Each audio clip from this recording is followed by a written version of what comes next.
Hi everyone in English 2323, it's Dr. E and I'm here with your week 6 instructional video. So I am filming this much earlier than I usually would because I have to go out of town unexpectedly, but I want you to be able to move forward with week 6 and do your work, but just know in advance that if you have concerns or questions, it may take me a little bit longer to get back to you via email or in that Q&A discussion board area. I am taking my work computer with me. I just don't know how easily I'll be able to access the internet. So just to be fair and give you some information there, I'm just going to go to our content area so we can walk through what to do, where to go, all of those things for week 6. So we are moving from Arthur Conan Doyle and Sherlock Holmes into Robert Louis Stevenson, so reading the biography about Stevenson and then beginning the strange case of Dr. Jekyll and Mr. Hyde. As you're reading, I really want you to start to notice perhaps the connections or similarities between the two texts, because we're talking about authors writing in very similar times in a similar kind of approach and format. So just keep those things in mind as you read. So you will want to watch the weekly instructional and supplemental video. You're watching one now. There is a leak discussion, so that prompt has been posted. Make sure that you're taking some time to respond to all of your colleagues, and then you do have that participation quiz. So this week looks like plenty of other weeks. Hopefully it feels pretty comfortable to you at this point, because we're trying not to load up, doing a lot of work. So after the written response last week, we're kind of moving back into those discussions. So there is a supplemental video, and to be completely frank, it is from the last time I taught this course. So it may have some things that I mentioned that are not quite, connected to our timeline in our class, but just ignore that. This is just providing some background and connections in terms of the time period, right? We have moved from the Romantic era to the Victorian era. There are some important things that we need to consider as we're continuing to read these Victorian texts. And we went from the Lady of Shalott, which was really reminiscent of those Romantic era qualities, right?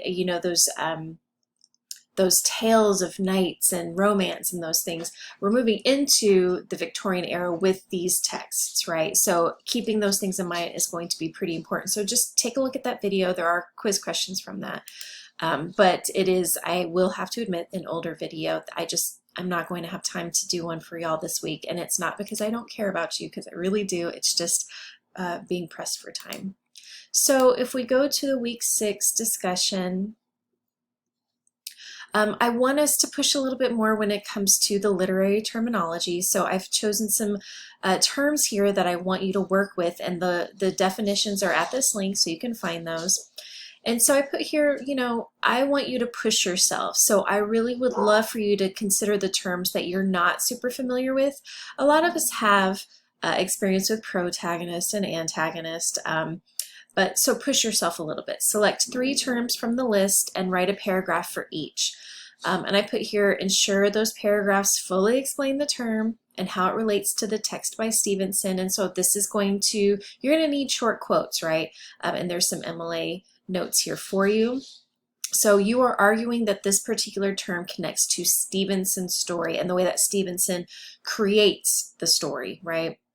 After the 3 paragraphs above, I want you to write one full paragraph about your reading experience. So up here, this is your analysis. This is straightforward. This isn't necessarily first person, but then in this last paragraph, I want you to share what your experience was, because we're talking about a time period where the language was a little bit different. It's certainly not going back to Old English or even Middle English, but it's still kind of a mode of communication that's outdated, so it can be a struggle sometimes, but for some of you it may not be. This is just a chance for you to kind of share, like, what was your approach? Did it work? How did things go?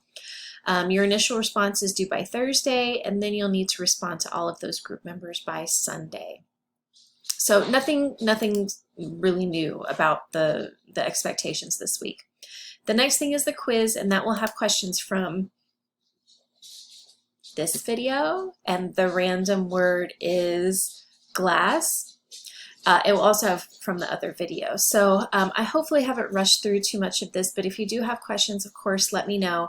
I will do my best to get back to you as soon as possible. But I hope you all are having a wonderful week. We're into week 6, and that is incredible. I mean, we're almost at the halfway point, so you have so much work behind you. So make sure you're taking some time to celebrate all the work that you've already done. All right, everyone, have a good week.